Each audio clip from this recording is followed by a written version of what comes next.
Hello and a very warm welcome to all of you, and this is Physics by Ashutosh sir, the easiest and finest way to learn the concepts of physics for IIT, NEET and for 11th and 12th as well. बच्चों welcome back to our channel. So my dearest students, जैसा कि आप सबको पता है कि Indian government ने अपनी नई एजुकेशनल पॉलिसी इंप्लीमेंट कर दी है और बच्चों उसी के बाद एनटीए ने भी जेईई मेंस 2024 का सिलेबस रिड्यूस कर दिया है. सो बच्चों जेईई मेंस 2024 का सिलेबस रिलीज हो चुका है और सिलेबस में है मैसिव रिडक्शन. सो ये जो मैसिव रिडक्शन है हम लोग पहले से ही एक्सपेक्ट कर रहे थे, बट एनटीए वालों ने थोड़ा सा लेट इसको अनाउंस किया है. सो बच्चों आज के इस धमाकेदार सेशन में हम लोग यही डिस्कस करने वाले हैं कि जेईई मेंस 2024 में कौन कौन से टॉपिक्स ऐड हुए हैं, कौन कौन से टॉपिक्स रिड्यूस हुए हैं. और बच्चों उससे भी इंपॉर्टेंट बात, जो टॉपिक्स रिमूव हुए हैं क्या एक्चुअली में उनको अपने को छोड़ना है या पढ़ना है. और बच्चों most importantly and above all, इस सिलेबस रिडक्शन का क्या इंपैक्ट होने वाला है on the final level of JEE mains 2024.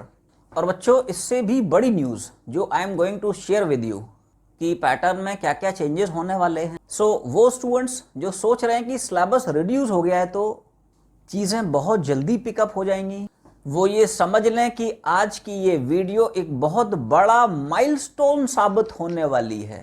Guys I am telling you literally, आज का ये सेशन बहुत इंपॉर्टेंट होने वाला है. पूरे वीडियो को लास्ट तक जरूर देखें. प्यारे बच्चों आज के इस सेशन में ये सारी की सारी चीजें हम लोग बहुत डिटेल में इलैबोरेट करके डिस्कस करने वाले हैं. सो फटाफट से चैनल को लाइक कर दो और जो बच्चे नए ज्वाइन कर रहे हैं जल्दी से चैनल को सब्सक्राइब कर दो, because this channel stands for only sensible content, that is physics के लिए most relevant and important content. और इस चैनल पे हम सिर्फ काम की बात करते हैं, ना इधर की ना उधर की, सीधी बात. सो बच्चों बहुत समय बाद एनटीए ने जेईई मेंस का सिलेबस चेंज किया है. It's a welcome step from NTA और एनटीए की इस सोच को हम प्रणाम करते हैं. सो बच्चों सबसे पहले हम बात करेंगे कि किस किस चैप्टर से प्रिसाइजली कौन कौन से टॉपिक्स या कौन कौन से सब टॉपिक्स रिमूव किए गए हैं. सो बच्चे लोग अगर हम बात करें इसेंशियल मैथमेटिक्स की, जिसको हम फिजिक्स की भाषा में बोलते हैं मैथमेटिकल टूल्स फॉर फिजिक्स, तो मैथमेटिकल टूल्स फॉर फिजिक्स में बाबू एक छोटा सा टॉपिक आता है जीरो वेक्टर का, जो उसने हटा दिया है, उसमें मेंशन नहीं है. तो जीरो वेक्टर क्या है? If a body is acted upon by two equal and opposite forces then the resultant force will behave as a zero vector. या जैसे मान ली ये बॉडी है, if a body is at rest then its velocity will certainly behave like a zero vector. तो ऐसा जो उसमें पढ़ने का या छोड़ने का कोई सेंस नहीं है, तो उसको पढ़ सकते हो छोड़ सकते हो, कोई दिक्कत नहीं. सो बच्चे लोग अगर आप ध्यान से यहाँ पे नोटिस कर पा रहे हो तो एनटीए ने हर एक चैप्टर से कुछ ना कुछ पार्ट हटाया है, कोई टॉपिक या सब टॉपिक्स. स्टिल उसने मैकेनिक्स के साथ कोई भी छेड़छाड़ नहीं की है, मैकेनिक्स से कुछ भी नहीं हटाया गया. As mechanics is said to be the heart of physics. अब बाबू इंसान से हार्ट ही हटा लोगे, बचेगा क्या? Because mechanics is like a chain. All the topics are interrelated to each other. आपने एक भी टॉपिक से छेड़छाड़ की तो पूरी की पूरी मैकेनिक्स दोष डिस्टर्ब हो जाएगी. सो एनटीए ने काइनेमेटिक्स से लेके पूरा का पूरा रोटेशन तक एज इट इज मैकेनिक्स को रिटेन किया है, which is a welcome step. So my dear students, अब हम लोग मूव करते हैं ग्रेविटेशन पे. ग्रेविटेशन पे उसने एक छोटा सा टॉपिक है जियो स्टेशनरी सैटेलाइट जो हटा दिया है. लेकिन बच्चों एक बात बताओ, आप ग्रेविटेशन में मोशन ऑफ सैटेलाइट्स तो पढ़ते ही हो, सैटेलाइट की ऑर्बिटल वेलोसिटी पढ़ते हो, सैटेलाइट का टाइम पीरियड ऑफ रिवोल्यूशन पढ़ते हो, सैटेलाइट की एनर्जी पढ़ते हो. तो एक छोटा सा ही तो कंसेप्ट है जियो स्टेशनरी सैटेलाइट का, ऐसा सैटेलाइट जिसका टाइम पीरियड ऑफ रिवोल्यूशन अर्थ के बराबर है, दैट इज 24 आवर्स. तो सारे के सारे फंडे तो वही हैं, वही टाइम पीरियड का फंडा है, वही ऑर्बिटल वेलोसिटी का फंडा है, वही एनर्जी का फंडा है. So I personally advise you go for it. इसको कंप्लीट कर लेना है, इसको पढ़ने में कोई हर्ज नहीं है. सो बच्चे लोग अगर हम बात करें फ्लूइड मैकेनिक्स की, तो फ्लूइड मैकेनिक्स एक छोटा सा टॉपिक है जो उसने उड़ा दिया है, रेनॉल्ड्स नंबर. बच्चों अगर आप ध्यान से सिलेबस को ऑब्जर्व करें तो सिलेबस में उसने स्ट्रीमलाइन फ्लो दिया हुआ है, टर्बुलेंट फ्लो दिया हुआ है. अब यार streamline flow, turbulent flow Reynolds number की हेल्प से ही तो डिफाइन करते हैं, रेनॉल्ड्स क्रिटिकल वेलोसिटी की हेल्प से डिफाइन करते हैं. सो आई स्ट्रांगली रिकमेंड यू कि एक छोटा सा टॉपिक है, दो छोटे छोटे फॉर्मूले हैं, गो फॉर इट, कंप्लीट कर ही लेना है इसको भी. जी साहब अगर हम बात करें हीट की, तो हीट में न्यूटन सर को उड़ा दिया गया है, मतलब with due respect Newton's law of cooling को यहाँ पे डिलीट कर दिया गया है। सो बच्चों, आपको मैं एक बहुत इंपॉर्टेंट और बहुत इंटरेस्टिंग सा फैक्ट बताऊं कि ये टॉपिक अभी भी जेईई एडवांस के सिलेबस में है। सो जो बच्चे एडवांस के लिए टारगेट कर रहे हैं उनको डेफिनेटली ये पढ़ना है, because Newton's law of cooling कोई सेपरेट लॉ तो है नहीं, इट इज एक्चुअली में derived from Stefan's law. Basically हम न्यूटन्स लॉ ऑफ कूलिंग में करते क्या है, rate of flow of heat ऐसे ही तो लिखते हैं कि बाबू dq बाई dt बराबर ई सिग्मा ए टी की पावर 4 माइनस टी नॉट की पावर 4। अब यहाँ पे बस एक छोटा सा अप्रोक्सीमेशन डाल देते हैं कि if temperature difference between system and the surrounding is very small, और उसके बाद dq की वैल्यू चिपका देते हैं m s dt, यहाँ पे dt and this is equal to e sigma A T की पावर 4 माइनस टी नॉट की पावर 4। क्लियर है?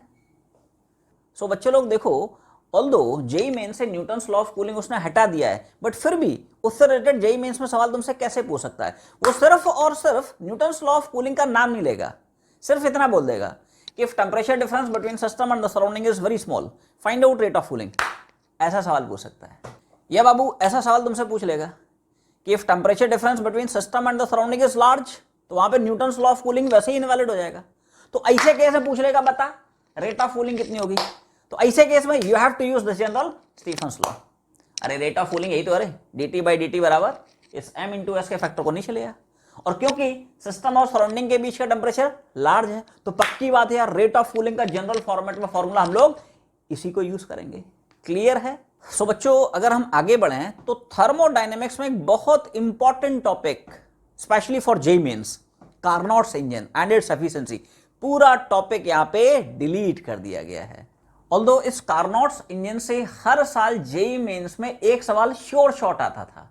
और बच्चों, कार्नोट्स इंजन के बारे में बहुत इंटरेस्टिंग सा आपको फैक्ट बताऊं कि कार्नोट्स इंजन का जो टॉपिक है जेईई एडवांस में लास्ट ईयर ही ऐड हुआ है। तो अगर उन्होंने लास्ट ईयर एडवांस में ऐड किया है तो यार इस साल रिमूव करने का does not find any sense. तो यार मान के चलो इस सेशन में भी कार्नोट्स इंजन आने वाला है। और बच्चों, अगर आपने ध्यान से सिलेबस को पढ़ा हो तो सिलेबस में उसने कार्नोट्स इंजन जरूर स्पेसिफाई नहीं किया है, बट उसने second law of thermodynamics specify कर दिया है। इट मींस कि हो सकता है इनडायरेक्टली आपसे सवाल वो पूछ ले based on this Carnot cycle, because Carnot's engine भी क्या है, सेकंड लॉ पर ही तो बेस्ड है। अरे ले दे के दो फॉर्मूले हैं उसमें, Q2 बाई Q1 बराबर T2 बाई T1, दूसरा फॉर्मूला एफिशिएंसी की, that's it. So I strongly recommend you कि यार कार्नोट्स इंजन भी थोड़ा सा basic just go with the formula, पढ़ के चले जाना।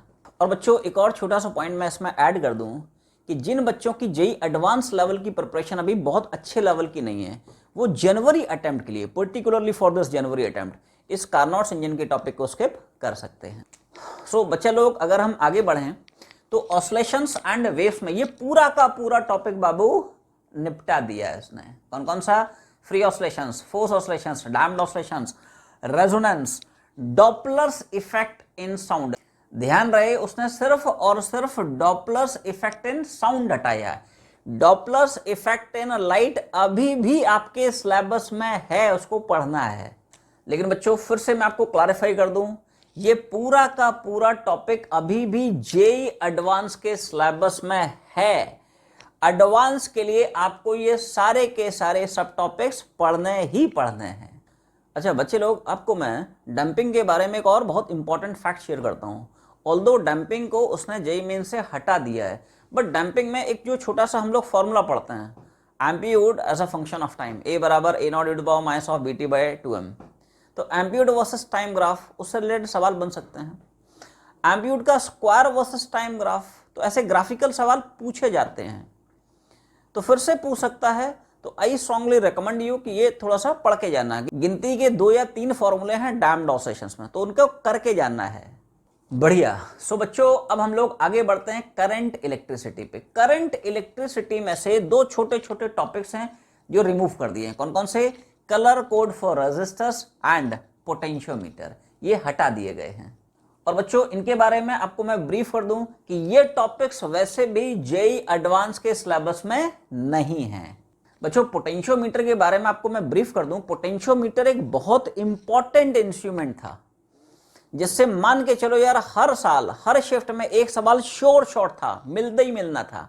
बट हैविंग सेड दैट, आपको मैं क्लैरिफाई कर दूं कि बाकी जो इलेक्ट्रिकल मेजरिंग इंस्ट्रूमेंट्स हैं, जैसे गैल्वानोमीटर, जैसे अमीटर, जैसे वोल्टमीटर, जैसे मीटर ब्रिज, ये अभी भी मेंस के सिलेबस में है, मार्क माय वर्ड्स। सो बच्चे लोग, अगर हम बात करें magnetic effects of current and magnetism की, तो उसमें बहुत बड़ा मेजर पार्ट रिमूव किया इन लोगों ने, जैसे साइक्लोट्रॉन, वेरी इंपॉर्टेंट टॉपिक, हटा दिया है।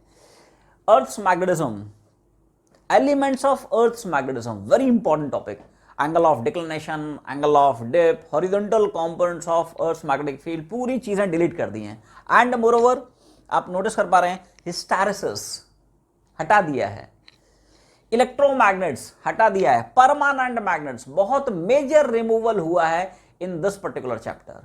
लेकिन बच्चों इसमें ध्यान रखें, हिस्टैरिसीस उसने जरूर हटाया है।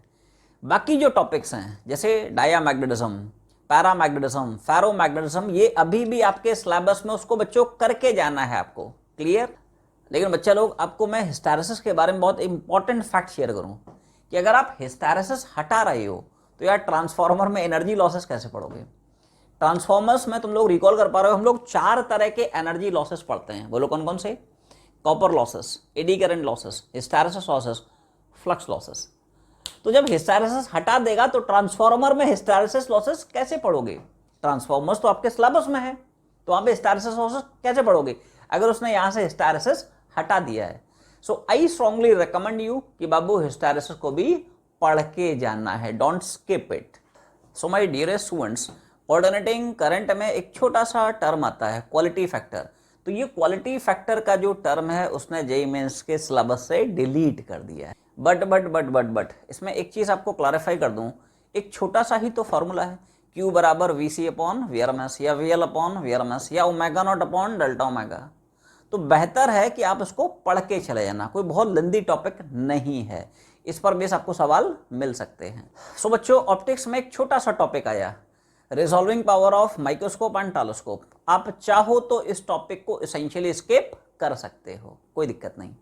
सो बच्चा लोग, अब हम लोग बात करेंगे मॉडर्न फिजिक्स पे। मॉडर्न फिजिक्स ना जेईई मेंस 2024 के लिए बहुत लिमिटेड कर दी गई है।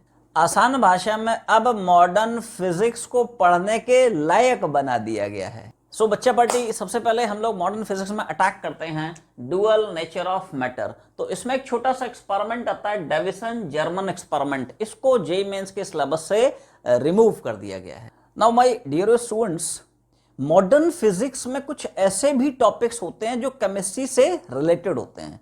जैसे एक बहुत बढ़िया टॉपिक आया रेडियो एक्टिविटी का। तो इस रेडियो एक्टिविटी के पूरे चैप्टर को मेंस 2024 से हटा दिया गया है।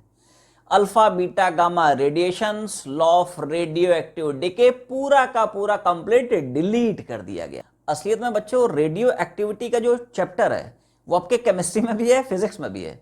तो नॉर्मली ना बच्चे बहुत उलझे हुए रहते हैं कि यार केमिस्ट्री से पढ़ूं कि फिजिक्स से पढ़ूं, इसलिए एनटीए ना सारा का सारा टंटा ही खत्म कर दिया है, चैप्टर को ही डिलीट मार दिया है।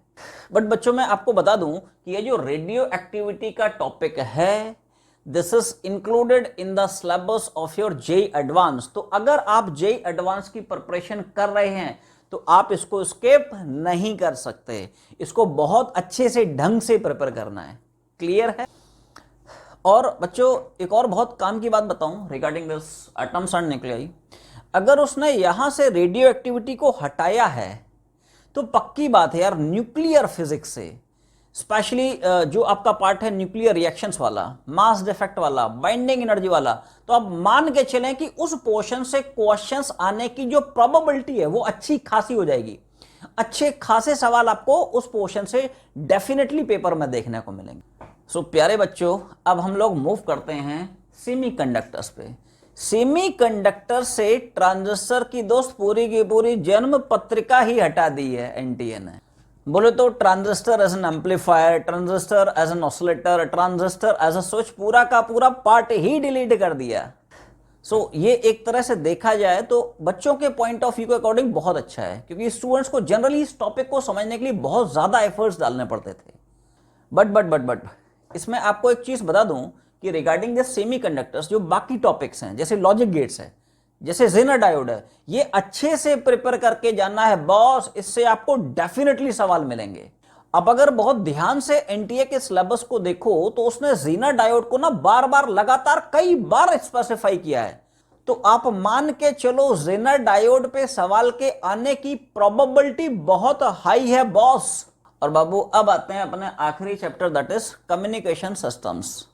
Guys this chapter is no more a part of JEE mains, completely deleted chapter है।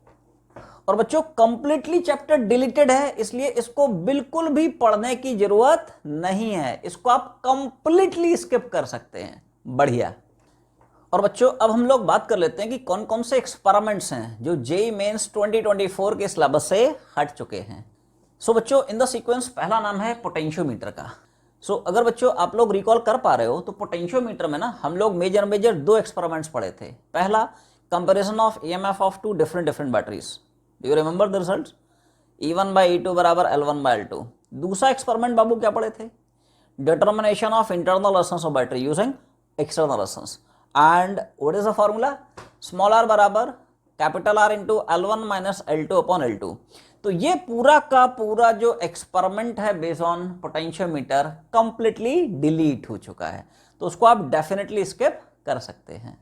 और बाबू पोटेंशियोमीटर हटाने का पर्पस भी है, जब थ्योरी से हटा दिया है तो एक्सपेरिमेंट से क्यों नहीं हटेगा? अरे भैया जब थ्योरी नहीं पता है तो एक्सपेरिमेंट बाबू कहां से करेगा?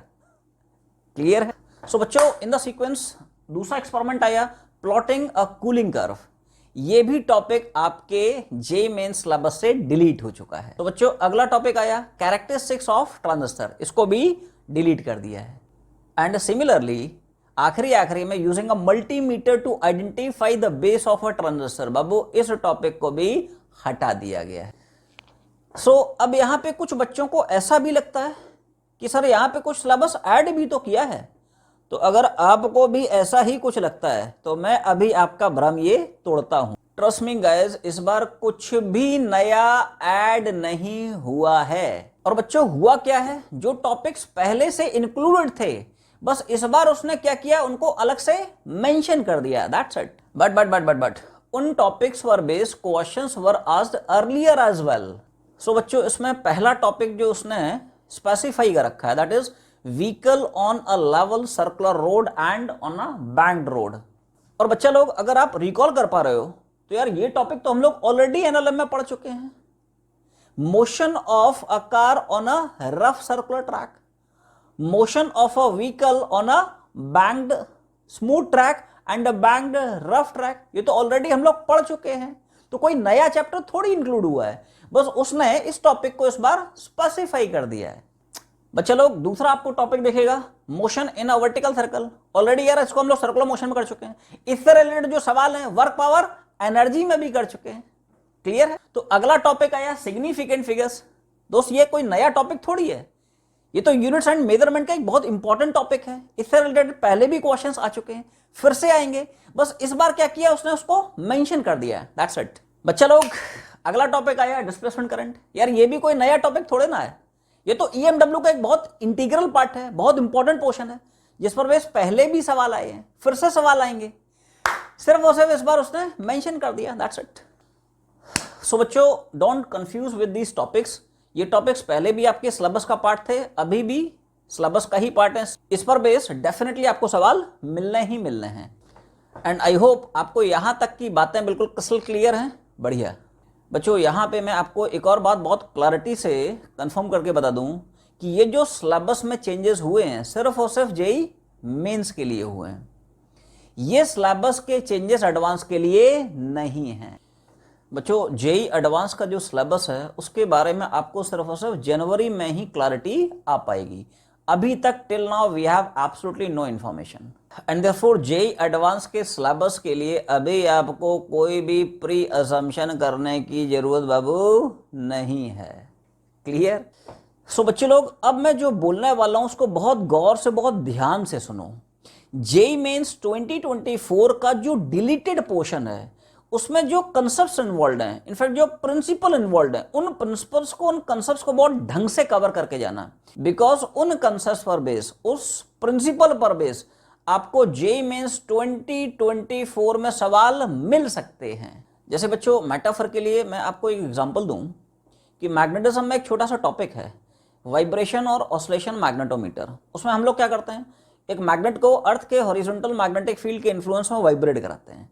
And what is the expression of time period of this magnet? So boss उसके टाइम पीरियड का फॉर्मूला क्या होता है? T बराबर 2π√I/mh। तो अगर इससे रिलेटेड आपको जेईई मेंस में सवाल पूछेगा तो पता है कैसे पूछेगा? वो ना इस इंस्ट्रूमेंट का नाम नहीं लेगा, वो सिर्फ ये बोल देगा कि a magnet is suspended in the influence of an external magnetic field and find out its time period of oscillation। सो बच्चों इस सवाल के बारे में अगर मैं ध्यान से सोचूं तो इस सवाल में जो कंसेप्ट इन्वॉल्व है, जो प्रिंसिपल इन्वॉल्व है, वो क्या है कि यार जब भी आप मैग्नेट को एक्सटर्नल फील्ड में सस्पेंड कराते हैं तो उस मैग्नेट पे एक टॉर्क लगता है। बाबू कितना लगता है? It is m into B into sine theta. अब मान ले यार थीटा स्मॉल है तो साइन थीटा क्या हो जाएगा? थीटा। हाँ, ये कंडीशन किसकी आ गई? This is the condition of angular simple harmonic motion. तो यार ये तो सब पढ़े हो ना, ये तो एसएचएम के फंडे हैं। अब अगर तुमने प्रूफ कर दिया कि यार मैग्नेट उस एक्सटर्नल फील्ड के इन्फ्लुएंस में एंगुलर एसएचएम कर रही है तो टाइम पीरियड आसानी से लिखा जा सकता है। जल्दी से बता दो, what is the expression of time period in angular SHM? Is it 2π√I/k? आई क्या है? Moment of inertia of the system. के क्या है? Torsion constant. Coefficient of theta in the expression of torque which is m in this case, that is T बराबर 2π√I/mh। सो बच्चों अगर आप इस पूरे के पूरे एग्जांपल को बहुत गौर से देखो, ध्यान से देखो, तो यार ये तो सारे के सारे कंसेप्ट्स आप पढ़े हो। ये तो एंगुलर एसएचएम पढ़ ही चुके हो, ऑसिलेशंस का पार्ट है, मोमेंट ऑफ इनर्शिया या रोटेशन का पार्ट है, ये तो ऑलरेडी पढ़ चुके हैं। तो मैं बार बार इस चीज को फोकस कर रहा हूं कि जेईई मेंस 2024 का बच्चों जो डिलीटेड पोर्शन है उसमें जो प्रिंसिपल इन्वॉल्व है, उसमें जो कंसेप्ट्स इन्वॉल्व है, वो आप ढंग से करके जाएं। इंस्ट्रूमेंट का नाम नहीं देगा, जो उसने टॉपिक हटाया है उसका नाम नहीं देगा, बट उसमें जो कंसेप्ट्स इन्वॉल्व है, प्रिंसिपल इन्वॉल्व है, उससे रिलेटेड आपको सवाल दे देगा। प्यारे बच्चों आपको एक और धुआंधार एग्जांपल देता हूं। जैसे पोटेंशियोमीटर आपके सिलेबस से हटा दिया है तो बाबू वो पोटेंशियोमीटर वर्ड यूज नहीं करेगा, वो सिर्फ उसमें जो कंसेप्ट इन्वॉल्व है, जो प्रिंसिपल इन्वॉल्व है, उसके बेसिस पे आपसे सवाल पूछ लेगा। जैसे मान लो what is the basic principle which is involve in potentiometer? That potential difference across any two points on a current carrying wire, it is directly proportional to distance between the same two points. Principle क्या होता है? Current carrying wire के कोई भी दो point के बीच का potential difference direct proportional होता है distance between the same two points. तो वो वर्ड यूज नहीं करेगा। ये जो कंसेप्ट इन्वॉल्व है, इस कंसेप्ट के बेसिस पे आपसे सवाल पूछ लिया जाएगा। अब बच्चों सवाल ये उठता है कि जो सिलेबस रिडक्शन हुआ है जेईई मेंस 2024 में, इसका इंपैक्ट क्या पड़ने वाला है on the level of JEE mains 2024। So बच्चों अगर आप बहुत गौर से देखो तो apart from Doppler's effect, heat engine and radioactive decay law, जो मेजॉरिटी टॉपिक्स हैं जिनको हटाया गया है जेईई मेंस के सिलेबस पे, वो बेसिकली वोलाटाइल टॉपिक्स हैं। यानी कि वो एक ऐसे टॉपिक्स हैं जिनमें बहुत ज्यादा दिमाग लगाने की जरूरत नहीं पड़ती, मतलब जिनमें रट्टा मार के काम चल जाता है। मतलब पेपर में पहले ऐसे भी कुछ टॉपिक से सवाल आते थे जिनमें सवाल को पूरा पढ़ने की जरूरत भी नहीं पड़ती थी और उनका आसानी से ऑलमोस्ट 10 सेकंड में आंसर भी आ जाता था। जैसे कि से for example in case of communication system, आपको अगर डायरेक्टली फॉर्मूला पता है, it's like take and go, tick किया चलते बनो। तो बच्चों जेईई मेंस 2024 में आपके कुछ ऐसे टॉपिक्स हटे जो कि रोट लर्निंग पर बेस्ड थे। सो बॉस इसका इंपैक्ट क्या पड़ा कि अब जो सवाल हैं वो उन डिलीटेड टॉपिक से ना आके बाकी बचे हुए टॉपिक से आए। सो बच्चों सवाल आया कि क्या इससे पेपर का जो डिफिकल्टी लेवल है क्या बढ़ जाएगा? देखो बच्चों पेपर का डिफिकल्टी लेवल बढ़े या ना बढ़े, 2023 के कंपैरिजन में 24 में जब आप पेपर बनाने जाएंगे तो पेपर बनाने में जो समय लगना है वो बॉस अब ज्यादा डेफिनेटली लगने वाला है। सो बच्चों जेईई मेंस 2024 में अब क्या होने वाला है? सो बच्चों अब क्योंकि सिलेबस उसने कम कर दिया है तो पक्की बात है जेईई मेंस 2024 में कंसेप्ट बेस्ड क्वेश्चंस पूछने की जो प्रोबेबिलिटी है सर्टेनली बढ़ जाएगी। और बच्चों इसका इंपैक्ट क्या पड़ेगा? जो पेपर पहले आप फिजिक्स का लेट से 45 मिनट्स में निपटा देते थे, अब हो सकता है उसी पेपर को बनाने में आपको 1 घंटा लग जाए। एंड सिमिलरली पहले जो आप केमिस्ट्री का पेपर मान लो आधे घंटे में निपटा के चले आते थे, हो सकता है अब वही केमिस्ट्री का पेपर बनाने में आपको 45 मिनट्स का समय लग जाए। क्लियर बच्चों? पेपर का लेवल नो डाउट बढ़ेगा, बट पेपर का जो डिफिकल्टी लेवल है, ट्रस्ट मी गाइस, एक्सपोनेंशियली नहीं बढ़ने वाला है। हाँ, ये जरूर है कि अब जो पेपर है वो कंसेप्ट बेस्ड हो जाएगा रादर देन मेमोरी बेस्ड। सो बच्चों, अब आपके जो लेफ्ट ओवर टॉपिक्स हैं उनको ढंग से पढ़ाई करना शुरू कर दें। आप प्रॉब्लम प्रैक्टिस पे ज्यादा से ज्यादा फोकस करें, ज्यादा से ज्यादा PYQs बनाएं। सो बच्चों, आपको फाइनली मैं एक और चीज बता दूं, इसमें यह सोच के अपने को बिल्कुल भी खुश होने की जरूरत नहीं है कि अरे सर कितना सारा सिलेबस रिड्यूस हो गया है, सर आनंद ही आनंद आ रहा है। Guys, I am telling you literally कि अब जो कंपटीशन है और ज्यादा टफ होने वाला है। और बच्चों, अब आपको फॉर्मूला बेस की जगह कंसेप्ट बेस्ड क्वेश्चंस की प्रैक्टिस पे ज्यादा से ज्यादा फोकस करना है। क्लियर है? And I am quite sure कि आप अपनी जो तैयारी है बहुत ढंग से करेंगे। और बच्चों, एक और बहुत इंपॉर्टेंट और इंटरेस्टिंग फैक्ट आपसे शेयर करना चाहता हूं कि इस बार ऐसे बहुत स्ट्रॉन्ग चांसेस हैं कि आपको जेईई मेंस 2024 के पेपर में statement based, assertion reason based questions भी अच्छे खासे देखने को मिल सकते हैं, और उनमें प्योरली आपको कंसेप्ट बेस्ड क्वेश्चंस मिलेंगे दोस्त।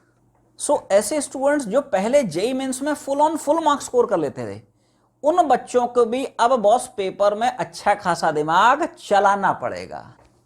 और बच्चों, अगर आपके मन में इसके अलावा भी कोई और दुविधा हो, सवाल हो, डाउट हो, कि आपको भी पता है उन कमेंट्स को हम लोग बहुत सिंसियरली पढ़ते भी हैं और उनका रिप्लाई भी करते हैं, एंड उसी के बेसिस पे, उसी के फीडबैक पर बेस हम लोग आपके लिए वीडियो भी लेके आते हैं। And do hit that like button.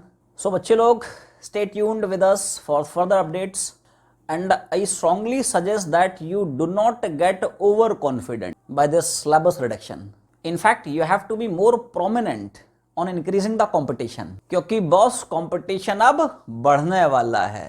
कुर्सी की पेटी बांध लें क्योंकि मौसम बिगड़ने वाला है। सो बच्चों, अपने कंसेप्ट बिल्डिंग पे ज्यादा से ज्यादा मेहनत और फोकस करें। So keep working hard, good luck and God bless you all. बच्चों, मिलते हैं बहुत जल्दी एक नए वीडियो में, एक नए जोश, नए एनर्जी, नए एंथू के साथ। तब तक पढ़ाई करते रहें। All the very best.